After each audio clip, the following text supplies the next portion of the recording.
Gujarati recipe aloo paratha બટાટા બાફી લીધા છે, વટાણા થોડાક બાફી લીધા, અદરક મરચાંની પેસ્ટ બનાવવાની છે. હવે તેલ મૂકી દેવાનું.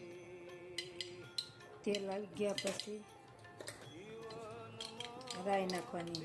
રાઈ નાખ્યા પછી થોડું જીરું નાખી દેવાનું, થોડી હળદર નાખવાની, મરચાંની પેસ્ટ નાખી દેવાની. મરચાંની પેસ્ટ સકરાઈ ગયા પછી બટાટા અને વટાણા નાખવાના.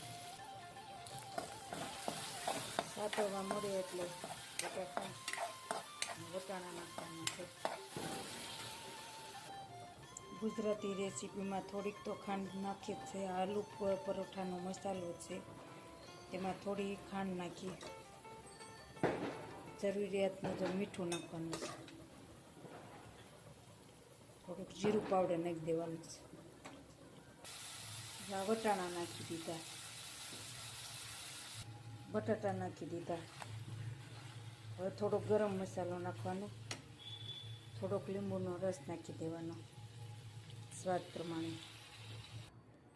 હવે કાપેલી આ કોથમીર નાખી દેવાની મસાલામાં.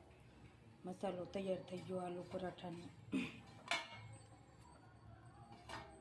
હવે આ લોટ, ઘઉંનો લોટ, તેમાં મીઠું ને તેલ નાખ્યું.